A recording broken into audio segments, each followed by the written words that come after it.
People imagine disasters beginning with panic, with screaming, with alarms echoing through dark hallways.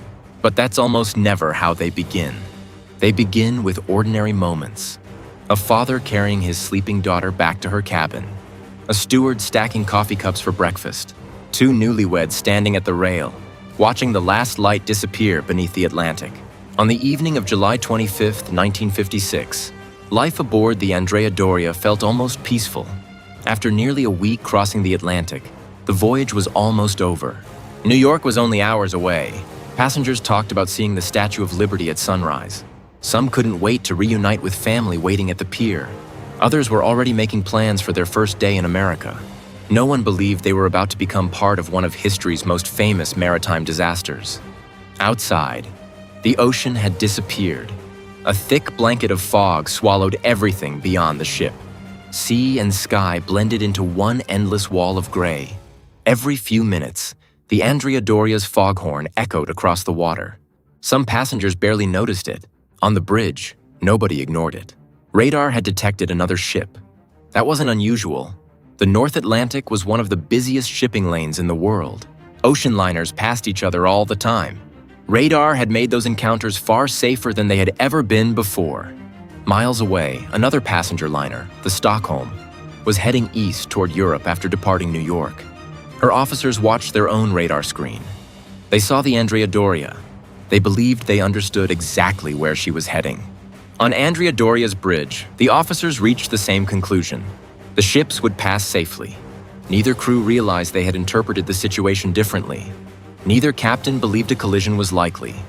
So, both ships continued. Down below, passengers drifted off to sleep. The orchestra packed away their instruments. Waiters cleared the last tables.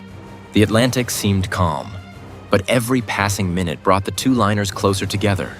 5 miles, 4, 3. Then, someone saw something through the fog, not on the radar, not through a calculation. A dark shape, far closer than anyone expected. For one impossible moment, everyone on both bridges froze. The other ship wasn't supposed to be there. Orders exploded across both vessels. Helms spun hard. Engines were reversed. Whistles screamed into the night. But momentum doesn't disappear because someone suddenly realizes a mistake. Seconds later, Stockholm's reinforced bow struck Andrea Doria's starboard side. Steel screamed. Cabins collapsed. Furniture exploded across rooms. Passengers were thrown from their beds. The impact lasted only moments. The consequences would last for hours. At first, many people didn't realize how serious it was. The lights remained on. The engines continued running. Some even laughed nervously, convinced it had only been a minor accident. Then the floor beneath their feet began to move. Wine glasses slid across tables. Doors swung open by themselves. People reached for walls that had never needed holding before. The ship wasn't settling. It was listing.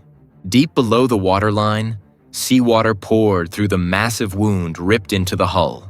Compartment after compartment began to flood. The crew immediately understood the danger. The passengers did not. Captain Piero Calamai had spent his career at sea.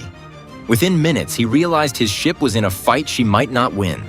The list kept increasing. 5 degrees, 10, 15. Each degree created new problems. Water shifted inside the damaged compartments.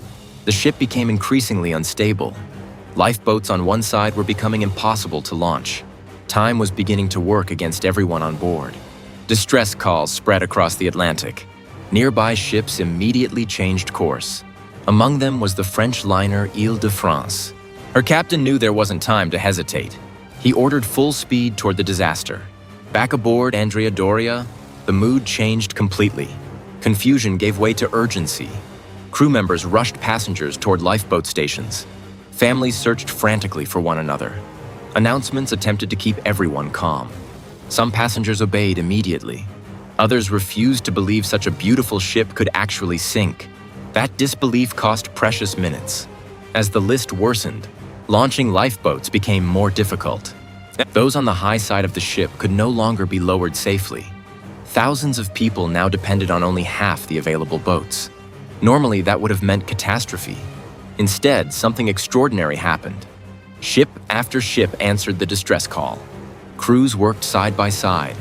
Passengers climbed across ropes, ladders, and rescue boats in darkness and fog. Many later described the evacuation as remarkably orderly despite the circumstances. Acts of quiet courage appeared everywhere. Crew members stayed at their stations. Passengers helped complete strangers. Parents handed children into rescue boats before climbing in themselves. Throughout the night, the great ocean liner continued to lean farther and farther toward the sea. By dawn, most of the passengers had been rescued. The once proud Andrea Doria stood almost helpless. Empty corridors stretched through a ship that only hours earlier had been filled with conversation and music.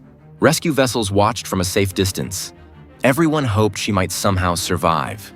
She didn't. As daylight spread across the Atlantic, the list became too great. Slowly, almost gracefully, Andrea Doria rolled farther onto her side. Then, after hours of resisting the ocean, she slipped beneath the surface. The sea closed over her. Silence returned. 46 people aboard Andrea Doria had lost their lives. 5 more aboard Stockholm never made it home.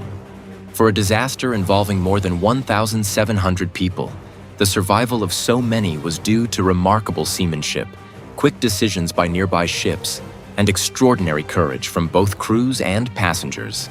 Investigators later concluded that the collision resulted from a combination of human judgment, radar interpretation, and navigational decisions, not a single catastrophic failure.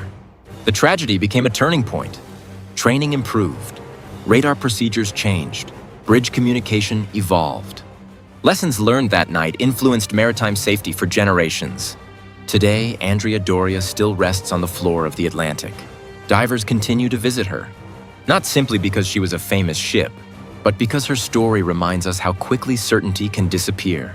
One moment, nearly 2,000 people believed they were only hours from New York. The next, they were fighting to survive in the darkness of the open ocean.